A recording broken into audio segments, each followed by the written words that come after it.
Hello guys, this is Push Dust In with Source Gaming, and today I'm joined with Soma, who is the head translator of Source Gaming. You definitely have read his work.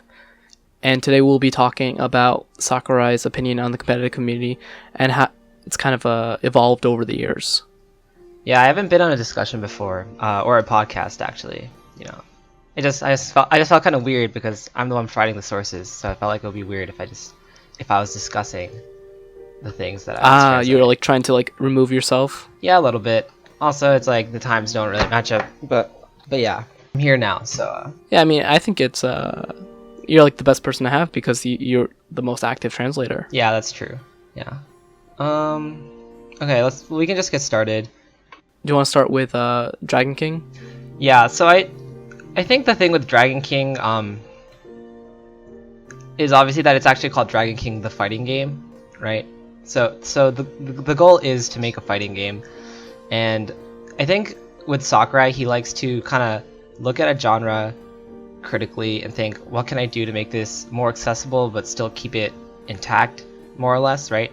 That's what he did with Kirby, which is something he kind of explains in this podcast he recorded with these two other guys, Tetsuya Mizuguchi, who created Res and Videos, and he talks about how Kirby is really easy and you can beat it with just one button. But if you're a more hardcore player, you can experiment with the abilities, and he lists off some of the more input intensive abilities. And I think that Dragon King in Smash 64 is that for fighting games, where he wants to make it certainly easier, at least on a technical pushing buttons level, but it's not going to be something that's simple or easy. And a lot of people don't know this, but Sakurai talks multiple times about how when 64 came out and there were reviews coming out, and he was actually really bitter that people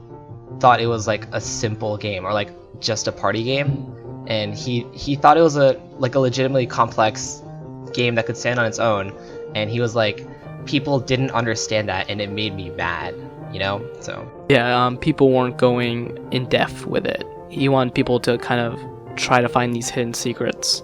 right, that's why he wrote the website, the Smash Bros Dojo. Yeah. So Which was pretty impressive because it's a pretty extensive website. It covers a lot of techniques. it also came out pretty late. Well, not late, I guess, 2000, so a year removed from the Japanese release, a bit less than a year. Well, it didn't come out in English, so I guess that's kind of irrelevant. But yeah, I mean, if you read the foreword, which is on the site, it's I think I've left the gates guarding this game quite open, and I think that your initial impressions will be that it's an easy game, but the good part of Smash is that people who learn quickly will be able to understand and enjoy the game, and even sharper people will be able to easily dig into the hidden, deeper strategies and play passionately. And then later, he writes, I do think that playing the game and not noticing these hidden elements is a bit of a shame. So he wants people to learn about it. And then the final point is, I made this site so that everybody could learn something from it. So it's possible that there are some points where it's a little too hardcore, but if you feel like it's too hardcore, you should just skip it, is basically what he says. And I think that's kind of interesting because I think Sakurai's focus has always been on, yes, I want to make a game for everybody, but I do think that between 64 and Melee and Brawl, the shift is from everybody, including people at a very high level, to everybody in the widest, casting the widest net possible, which is slightly different. And I don't think that that's necessarily a wrong decision, especially when you look at the game as a whole. But it is a pretty significant shift that does result in changes competitively and further down the line for people who want to play the game in a certain way. Yeah. There's one point. Do you remember when he talked about doing the Nintendo Dream interview? Kind of introducing you with his advanced button inputs was kind of right, yeah. going against the purpose of the original concept of Smash. Right. Because it was an antithesis of fighting games at the time. At least trying to make it accessible. Yeah, it's pretty interesting. He mentions the whole antithesis to fighting games thing later. It comes out first in the Looking Back on Melee column, 2010. I think he says it in an Edge magazine interview pre-Smash 4's release, so October 2014. And then he says it again in Nintendo Dream, so 2016. But like initially, what he says is, I wanted it to be an alternative to fighting games that were coming at the time. So you know, again, maybe nothing, maybe a specific word selection that he did, but and antithesis versus alternative are two different things. And it's actually kind of funny because like he talks about fighting games in this interview with Shigesato Itoi of Mother fame. There's an interview with him and Iwata, and he talks about how fighting games, the reason why they made it kind of the way they did, you know, gameplay and using Nintendo characters wise, is that console fighting games were not doing well at the time. Because I think this is a bit past like the 2D fighter boom. I think maybe I'm wrong on that. He does say that if there's not recognizable characters, that the fighting game wouldn't sell. Right, and I just think that's like a very weird. It's a weird way of looking at it, because he's like, oh, the problem with fighting games is that you have to sell people on having like 8 different protagonists at the same time. That's the problem, right? Which is not really the problem he says fighting games have later. Later, he's like, fighting games are too hard for people to get into, you know, and the skill gap is too vicious. So I just think that's kind of funny. I mean, I definitely, like, when I read the whole, like, oh, fighting games have problems because there's so many, like, protagonists and people, like, don't know which one to latch onto. I don't think I've ever felt that way, but to be fair, I've grown up in a time where all the established fighting game characters are established, right? Like Ryu and obviously Smash, and like all the Street Fighter characters I know because they've already been established. But at the time, it was probably different. Yeah, they were all new. And then with Melee, he basically continued that train of thought. Yeah, well, because when you think about the timeline, right? He's writing the website early 2000s, I think, because it gets published April 2000, right? Which is basically right in the middle of like Melee's development. Yeah. And because we know Melee took 13 months. Giving it like a month or two to go gold and print discs. Although when you consider that PAL has version changes, maybe they just worked straight through until like November. But regardless, it was basically like all of 2000 to most of 2001, probably a good chunk of 2000. So basically, I'm guessing he like maybe was starting work on Melee as he finished the website. And then either went straight into development or it overlapped a little bit. I think it overlapped a little bit because didn't the character poll come out a couple weeks before the project plan for Melee was finished? Oh yeah, you're right. Yeah. So he probably finished the website first and then started work on it. Yeah. Because I think that character poll was the last thing that was published on the website, right? Yeah, I think so. Yeah. And he doesn't really talk about Melee a lot, especially like in the moment. Although I think that has probably more to do with the fact that we just don't have like a lot of scans, you know? I think it's more of a scarcity problem than like, oh, Sakurai just never talked about it. Because like Melee is like in this weird time where 64 we don't really have a lot of scans either, but 64 a lot of the interviews are online for whatever reason. Like there was one on the HAL's website about 64. There's like the Itoi website, right? And then, yeah, the Itoi one is pretty extensive too. Yeah. And then we just have one like scan, which is like half a page. It's like it's a scan of half a page. There's a Nintendo Dream one, isn't there? Maybe. I don't remember.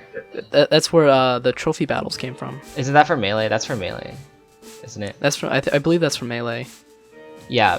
Yeah. For Melee, yeah, he has one interview from Nintendo Dream, which is actually pretty interesting. But yeah, he doesn't really talk about it a lot in the moment. And then it was before he started his Think About Video Games. Yeah, the column. Yeah, the first one comes out like April 2003. So. Yeah, and it's kind of a weird time for him because he's also after Melee he starts working on Kirby's Air Ride again. Right, I forgot about Air Ride, but yeah, and then he leaves. That was basically his last game. Yeah, he leaves. So yeah, a lot of even with like Melee, I do think like Melee's goal in general is that it's a more finished version of 64. He like talks about in the toy interview. He's like yeah, we didn't finish everything we wanted with this game, so it is rough around the edges. And like I would understand if it lost points here and there for that. And then he, you know, the subtitle for Melee in Japan is Deluxe, which is like you know, so it's like this is the one that comes with everything, kind of. Yeah, it's kind of appropriate. Yeah. And in the interview, he does talk about like, you know, I think I created a game that lives up to that title, and yeah, there's a couple of fun tidbits in the Nintendo Dream Melee interview. Like the interviewer says at E3 you said Melee would be a game with a low threshold, so you could plug in and play at your leisure, but it would also be able to endure being played very seriously. And Sakurai's response is that objective hasn't changed one bit. You can play it casually, but you can also really get into it. However, because there are a lot of components where you can really play seriously and get into it, I do worry that it'll be perceived or treated as a difficult game. So you know, and that's kind of how he treats it later on. yeah. So I mean, he definitely knows. I mean, we know from like a variety of sources that he's like, yeah, like I don't know, I lost my way with Melee. Like, why did I make it so hardcore? Like, it was a, I regret it. Like, he never says it's a mistake, but you know, he's like, I personally regret making Melee as hard as it was. But they actually talk, so they keep talking in the interview, and they're like, the interviewer says, normally with games, when a sequel comes out, it's more like tapered in a direction where only the higher skilled players can can enjoy it. Sakurai's like, yeah, Melee has that element to it, which people might realize or people might criticize, but he says on a basic level, the game is based off of the idea that if 4 people are playing, only having one player win is unfortunate. So we added a lot of stuff to try to like mitigate that feeling of losing, which is something he talks about a lot. He doesn't want just one player winning and one player losing, this like sort of binary outcome. I do think that with 64 Melee, it goes both ways, where he wants it to be fun for everybody, and he says like, you know, Smash is a game that's about 4 people getting together, or 8 later on. But I do think that with 64 and Melee, there's also this element where he wants people to get good at the game, and he talks about the being so moved by the World Cup when Japan lost. Yeah, he talks about being like, everyone's saying, wow, Japan did horrible, Japan lost, and he's like, why can't we just congratulate both games, and like all this stuff about like, yeah, he was like, he was impressed by the Japanese players like clapping at the end, and so he kind of incorporated that into Smash 64. Yeah, it's like that was in his winning and losing column, but he also published that on the 64 website. Yeah, so basically he likes that the characters like celebrate for each other because and that's kind of one of the reasons why he chose the Smash Brothers name, was because it's kind of like a sibling fighting thing, but at the end it's still fun. And he talks about like characters not falling to the ground in defeat, like they don't get knocked out or whatever, compared to like 2D fighting games, you know, where you die and it's like the slow motion fall, like the KO. Yeah. But yeah, I think another reason kind of why I just think he sees 2 sides to the game, like the free-for-all and the more intense side, is like, so later he's like, this time, same interview, this time part of the game is lighter, more casual, and anchored in the idea that winning or losing doesn't have to be so serious. Special Melee. Specifically, I think modes like Super Sudden Death, Single Button Mode, or Solo Mode Melee are a good gateway for people like that. Melee is a game that's relatively fast, but eventually you get used to the speed.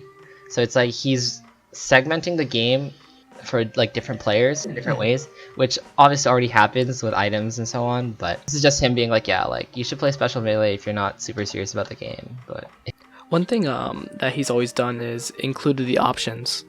Yeah. Like in 64 he had the item switch unlockable, but in Melee I think it was unlocked at default. Yes, that's correct. Yeah. So I think like he realizes that there's many different ways to play, and he's letting people kind of choose their way. Yeah. Kind of exactly the same way with Kirby. Yeah, basically. And yeah, I mean, he's always been a person that talks about like aiming for the bottom of the pyramid, and, like assuming the pyramid is like the base of people who play the game, and saying, you know, the people who are good are obviously at the top, and like he talks about aiming it to the bottom, you know. So yeah, he's always been kind of about that, but I think he still wants to make like console games. Like, I guess if he really wanted to do that, he could like go into mobile, but obviously he doesn't. So yeah. I think hardcore Sakurai himself is a hardcore player. Like he obviously plays a lot, but I think as a creator he kind of wants to consider everyone. Right. He thinks it's kind of selfish to cater to hardcore gamers, which is fine. Although I would argue that it's not mutually exclusive. I think that's like the way a lot of Melee players see it, where it's like where most of them enjoyed it casually, right? And then when you figure out there's like all this stuff you can do, you're like, oh my god. And then in Brawl, it's like, well, I mean, was it really necessary to take that out? I mean, maybe it was, maybe it wasn't. Yeah. Well, let's talk. So after Melee, he makes Kirby's Air Ride, and then he quits HAL. Yeah. He decides to go freelance, and during that time, he worked on Meteos, Yep. and then eventually he came back to work on Brawl. Mm-hmm. And this was kind of at the height of Nintendo's Blue Ocean strategy, where they were kind of appealing to the casual market. Right. Also, the height of Sakurai's column writing, where he actually writes a column every week. Now it's bi-weekly. Yeah. Yeah. At first, I thought like the numbers were off. I was like, how do you go from like 70, from 2 to 71 in like a year and a half or something? And I was like, oh, he's writing these every week. Like, oh my god. Yeah. But this is probably what he's less busy. Yeah. He published his 512th one this week, I believe, right? Right. But this was like the first. Well, there was one 2 weeks ago, and then before that was like a month-long break, right? So he's been taking. Yeah, there's an odd break. Yeah, but regardless, I mean, I think in this period we should talk about winning and losing, and like there's like a couple of really interesting Famitsu columns. Winning and losing is, I think, somewhat infamous, where it's like he's like, I understand that competition is a source of fun in games, but like people who lose might not like your game because they don't like losing. And so he's like, well, can't I just make a game where everybody wins, or like everybody has fun even if they're losing, you know? Did he include that information on the Smash 64 website? Because I remember the basic idea of winning and losing is I'm not sure. I've actually never found like the specific, like the response. Email? Just because he answers that question in a response, and there's 50 pages of responses, so going through all of them was a bit of a hassle. But I think it's basically the same. I'm not sure, but this was 2003, circa 2003. So yeah, many years after. Yeah. Anyway. But yeah, I mean, and after Melee, he's just saying, and then he's like, yeah, in Smash the rate of accidents is high, and it's easy to inject variance into the progression of the game and results. And I think it would be great to be able to simply laugh and move on to the next game, regardless of whether you won or lost. So, yeah. And then there's the whole playing King of Fighters and the arcade experience, which I think legitimately, between like Melee's development being like the worst year-long period of his life, and then just beating this couple at King of Fighters just like ruined Sakurai. Because it's kind of infamous now, because I see a lot of people reference it online. Like I'll read Kappa and reference that. Yeah. It's kind of a funny story. So for people who don't know, basically he's like playing King of Fighters 98 at an arcade. I don't know when this story happened. I think it happened a bit earlier before this column, actually. Kind of just the way he writes it. I don't think he gives a date. Yeah, but I think it just sounds like something that happened a while ago, not like years ago, but just sometime in the past. And he's playing King of Fighters 98 on just an arcade, and he sees King of Fighters 95. Oh, 95. Oh yeah, okay, whatever. 95, and he sees someone like in the reflection of the glass walk up to the other thing. So he's like, oh man, it's a person. So he starts going super try hard, and he's like doing all these combos, right? And the person playing was just like terrible. He's just like destroying her, right? And then he looks over and he sees that it's just like a couple, and the boyfriend is just trying to teach the girlfriend how to play, and he's just like juggling her like touch of death. Like he's just like, oh my god, my Zanitskin combos, like. And then he's like, no, what am I doing? Like, I'm such a dick. Like, as a top player, this is not my responsibility. And then basically he's just like, I probably made it so that woman will never ever play a fighting game again, right?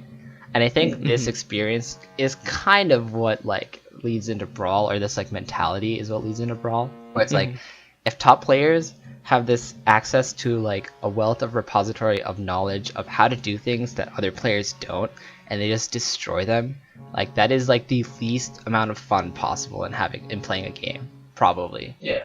Or at least like a competitive one. And like as a creator, he wants to make sure that everyone has fun playing his game.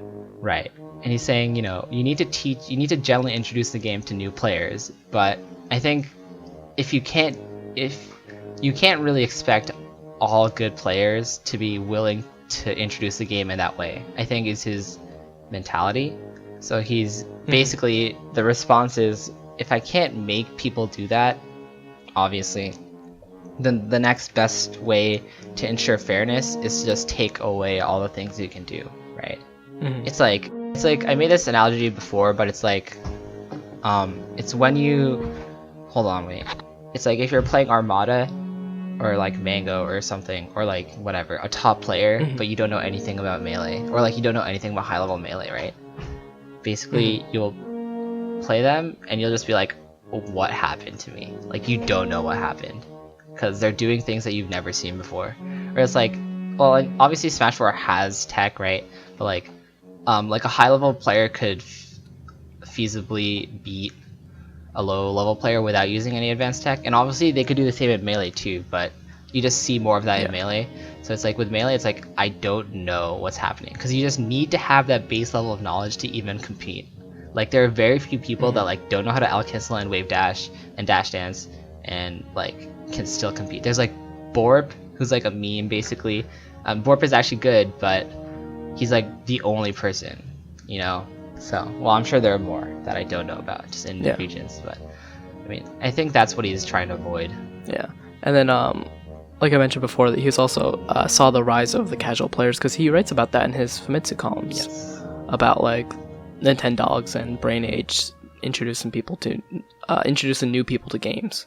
He really is about just like introducing everybody on a low level to games. Although like, and I think like where people can kind of criticize him is that he talks about like in Tokyo Game Podcast or Game Lounge Podcast or something, it's like the easiest way to make a game accessible is to make it easier, but I don't think that's necessarily what you should do, right? And he says this in this, like, he talks about like Star Wars in like episode 1 in this column. He's like he's like, that's why new games tend to have relatively easy rules or systems, but I don't always think that easy is necessarily the correct way. If people kept focusing on lowering the threshold, Star Wars would never have been born.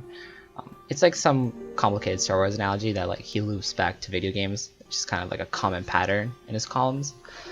But like, you know, basically he's just like, making it easier isn't necessarily always the answer, but I think people do feel that he made Brawl easier. And I do think that he like says so, you know, like, why is the game speed different from Melee? This is from like another Nintendo Dream, I think, and he's like, well, you know, Melee was fast, and that's definitely like really fun in its own way, but it makes the gap between good people and bad people like much bigger than it would be otherwise. So this time I just made the game slower. And then, I mean, obviously he says, you know, and he's like, you know, I made it easier because I don't think the Wii Remote would be able to withstand the speed of Melee. But like I think on like a philosophical level, this is kind of what it's about. There's also that. Yeah, there's also like, I mean, no, go. Oh, okay. Yeah, I was about to bring up the imagery. Yeah, the fire imagery. Yeah, that's actually something I don't think people really talk about. It's kind of interesting. It's just some little symbolism, but before, I think Melee in particular has like a very strong like fire image, like, and so what he says is like, it means to battle or to burn. Like in Japanese, like moiru means like I'm getting like pumped up, like I'm getting fired up to like compete or fight or whatever. And so like Melee is a game that focuses on like to battle, but Sakurai says like, you know, Brawl is less about this intense desire to fight, but more of like this having this freedom to fight freely or you know, less intensely. Yeah, I think somewhere else he connects it to the sky. The reason why it's called X is to like emphasize the crossover nature, I think. Somewhere, right? As in Brawl, obviously the first have third-party characters, so. Oh, that reminds me. The Smash Brothers logo, it has the 4 divided because of the 4 players co-op. Right. Or not co-op, but 4 players fighting at the same time. Right. Well, I guess now he'll have to make it 8, so I'll just have to add 2 extra cuts. Yeah. But yeah, and then so obviously he takes a break, kind of makes some weird games. Well, Meteos is good, but makes some weird games, right? And then he comes back to Brawl, and I think like I think if you like don't look at what he said, right, and you just like look at the actions kind of in a vacuum, it's like a pretty big middle finger to like competitive Melee players, because like it's like takes all the things that made competitive Melee like fun and good and just like mercilessly just removes those elements, right? Just like completely like, I mean, that's not to say that Brawl wasn't a competitive game, because it definitely was, and it was bigger than Melee for like two years probably, maybe more, which the documentary kind of like spreads not like misinformation, but it kind of gives off the wrong impression, I think. But yeah, like just taking out dash dancing, removing it with tripping, taking out directional air dodging, like all momentum canceling, like all this stuff. It doesn't make Brawl a bad game, but it makes Brawl a game that melee players wouldn't want to play.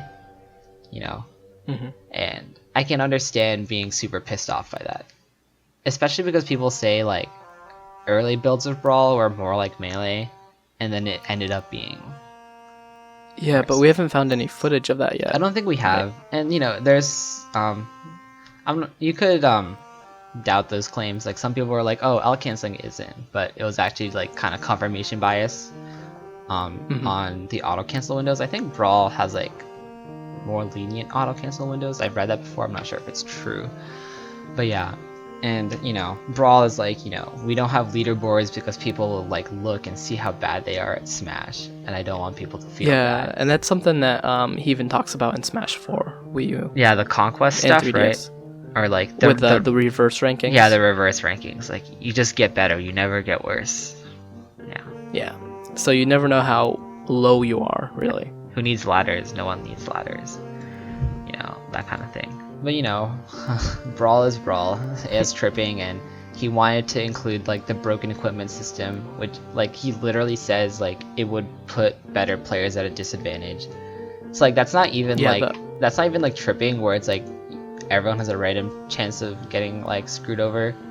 It's deliberately like, oh yeah, like if you're it's better, like the reverse rage system. It's like reverse rage, yeah. It's like more deliberate than rage in that it directly affects the person who's surviving the longest. So it's like basically like kind of like yeah, it's just I'm glad it was cut. It does not seem like it would be fun. It doesn't seem like they got very far in it because only Falcon and Meta Knight, right?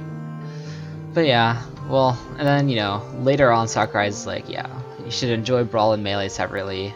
I think looking back, he knows that tripping was a bad idea. Like tripping was just kind of stupid. Even if he confirmed it pretty early in Smash 4 that it wasn't coming back. Yeah. I mean, I think like even people who like don't play competitively understand that tripping sucks. Like it's just stupid. Yeah, it kind of was too punishing. Yeah. I mean, I think it's just like it feels punishing on like a conceptual level, right? Even if you tripped like 1 out of 100 times, which means like you might have tripped like once every 3 games maybe. It still feels like, even if you're playing casually, it's just like this isn't fun, this is stupid. I just like lost a stock because I tripped and ran to a forward smash, you know? But, you know, it's fine. I don't want to like bash Brawl or anything, like more than I am on an opinion basis. But yeah.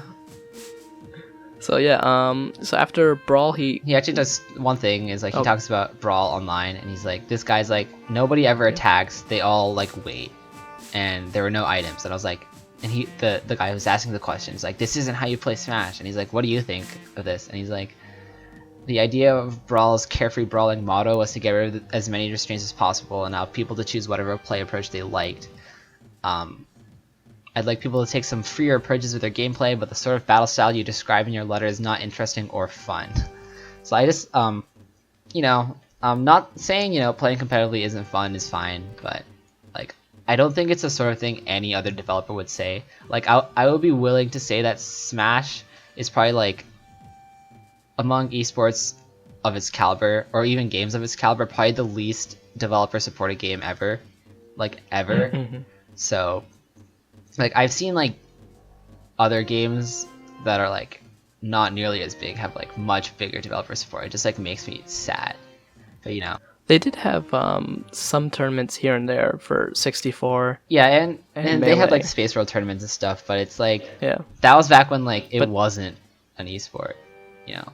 So, I mean, according to Nakat and D1, part of the problem is that to run like a circuit, they need everyone's permission, including Sega and Square and so on.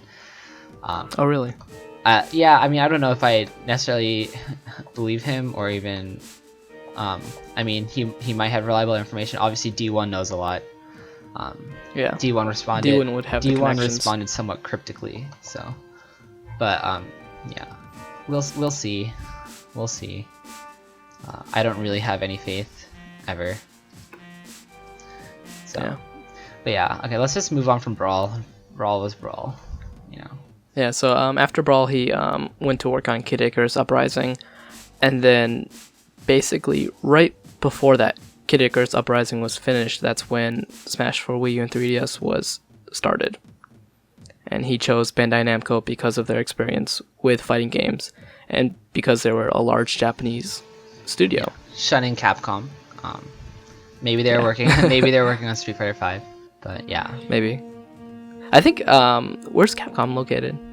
I have no idea. But Sakurai works in Tokyo, right? So. Yeah, I think it's part of its Tokyo bias. Oh, maybe. Yeah.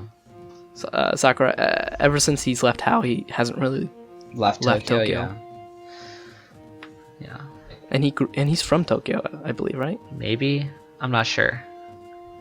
Yeah, Smash 4. I think with like as a sort of mentality, I think with Sakurai, it's not really that I would say he definitely accepts like competitive play less than like, for example, your average developer. Like most developers are like, oh man, someone's playing my game at a high level, this is awesome. And with Sakurai, it's like, well, but you're kind of ruining it for everyone else, right? Which is kind of the way he looks at it. Or like, you could ruin it for everyone else, I think. Which is unfortunate. But with Brawl, that's kind of where it's at its peak, and it slowly recedes from there. You know, Smash 4 I think definitely appeals to both.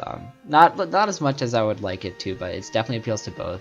He still has this like, I don't really like the way people play like 1v1 competitive, like, you know, like he says like. Well, he has an image of people playing 1v1 as only on Final Destination. Yeah, and like I guess I think Tokagi or Chokagi or whatever, and he's like, you know, people were. I mean, yes, it was decided by skill, but like he says, it was people are using low risk too moves. Safe, right? Yeah, it's like too safe. And it's like he kind of wants to see like the more like action packed style of gameplay. Which so he should just watch Melee, but whatever.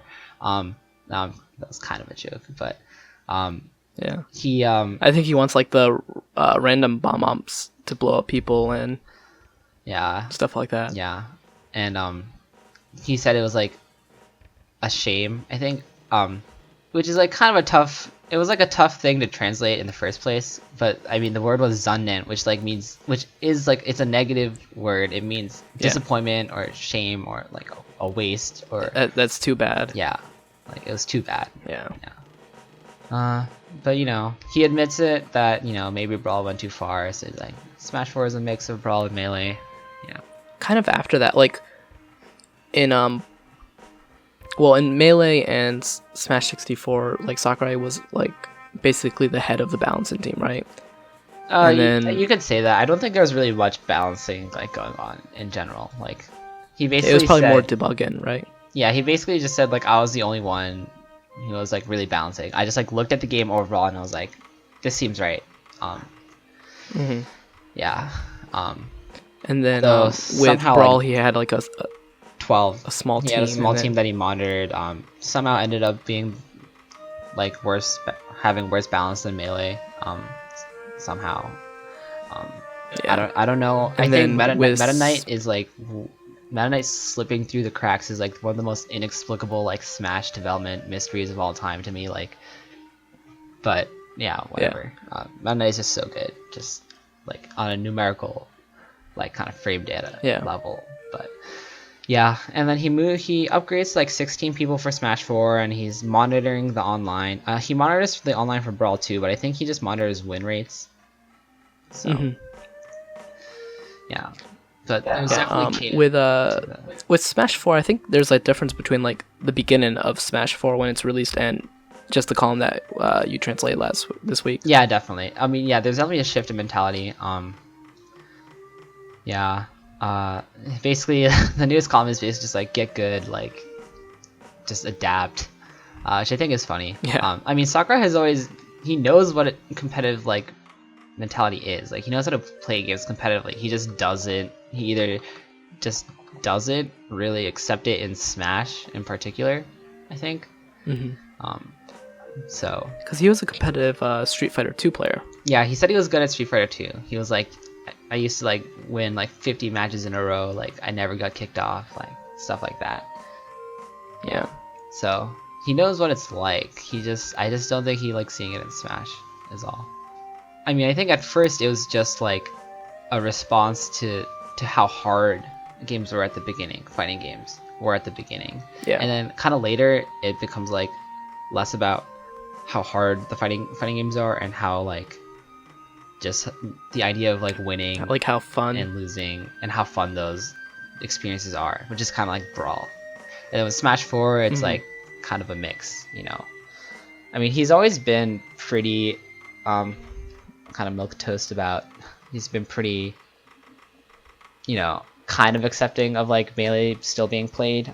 You know, he's like, yeah, you can play whatever Smash game you want. Like, I'm fine. Like, it's a game I made, so it makes me happy. He does say it in kind of like a reserved way, but you know, I think he's probably happy with where Smash 4 is. I mean, he hasn't like patched out perfect pivoting or anything like that, so I would assume that he's fine with anything with what's happening now. At least Bandai Namco. I'm not sure if Sakurai was involved with that Bayonetta nerf either. Yeah, I'm not sure what Sakurai. I'm not even sure if Sakurai was like super involved in balancing after a certain point anyway. So that's kind of the impression that I got. Yeah, I think like once DLC was over, he kind of handed it off. That's what I think. I have no real basis for that.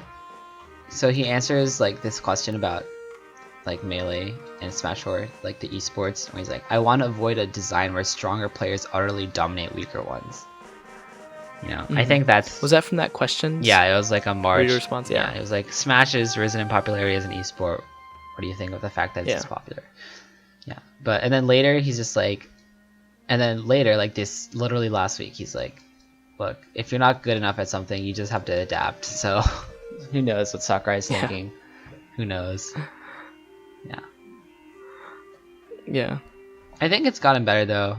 Like, Nintendo Dream, he says, like, you know, all of these groups are extremely important, which is kind of more of what he was like, I think, in the 64 era, that, like, all of the groups of people that are playing are important. But, you know. Well, it kind of goes into his don't need this, don't need that column, where he makes that analogy of, is it the store or something that has, like, different drinks or something like that. He makes like some sort of analogy and like where like you need to have like all these options so everyone can kind of be happy. Right. And that was written in the middle of Smash 4 Wii U and 3DS. Yeah, I think so. Kind of. It was like towards the end of development, but before DLC, I believe. Yeah. Or no, it might have. It was when DLC had already started because it was in response to Fates, right? Oh, right. Okay, you're right. Yeah. The face petting game. Yeah. Fire Emblem. Yeah. Awakening. Yeah. Anime ruined Fire Emblem. Anyway. Yeah. Like, I think just one of the things that still bothers people about Sakurai is like this idea that he's like, he says it a couple times, like if Smash goes further down this like path of 1v1 like serious gaming, then people would stop playing it. And I think for a lot of people, they're just like, but Melee was fun, like before, you know. And I think that people think he can. I think people think it's possible to make a game that has all the stuff that Melee had and is still fun casually, just because people don't care to learn about that stuff when you're casual. Yeah. You know. Maybe he's right. Maybe things have changed. Melee's metagame has advanced a lot since 2008, and maybe it would be unfun for like a lot of casual people when there's like a lot of, I don't know, people just like wave shining people across FD. I think it's possible. I would like to see it. But I don't really have any faith in Sakurai to make that game. I don't think Nintendo will make that game, so guess I'll just be here playing Melee forever. You know, it's just unfortunate that I have to like. It's old, but I guess it's like all I have. So Yeah. It makes you happy. yeah, I do think he's getting better though. Obviously, just like the newest columns and stuff like that. Yeah, the news column, the way that balancing has at least has been approached in the last couple months. It's definitely still still definitely not balanced like a normal fighting game would be. Mhm. Just in the sense But that it's a little bit closer than right, and I think it with 50 was. characters, it's hard to like maybe he just like doesn't care about Jigglypuff being viable at 1v1. Yeah.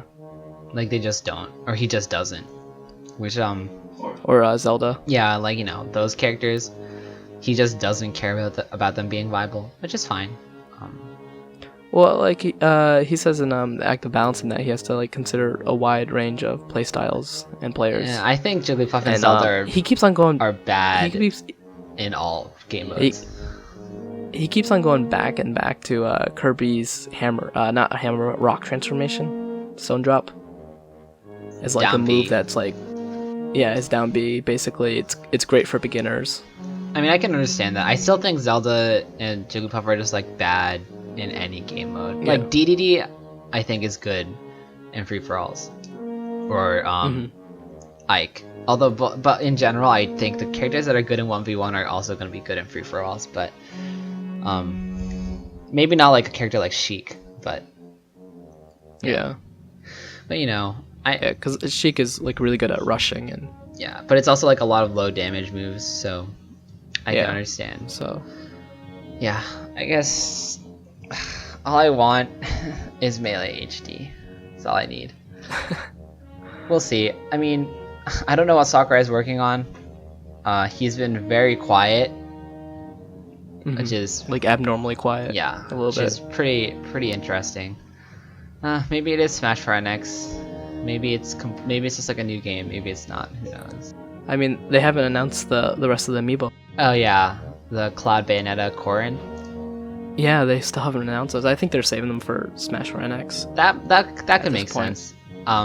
At first I thought it was just like weird Sega Square licensing issues, but if Corrin's still not out, then I Yeah. do not know what's holding that up. So I guess that wraps up our discussion today.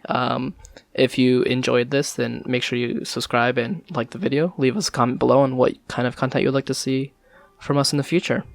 We would like to especially thank Lucas Guimaraes for allowing us to use his music from his album Solace. If you enjoyed the music, please check out his Bandcamp and Twitter, which we've included in the description below.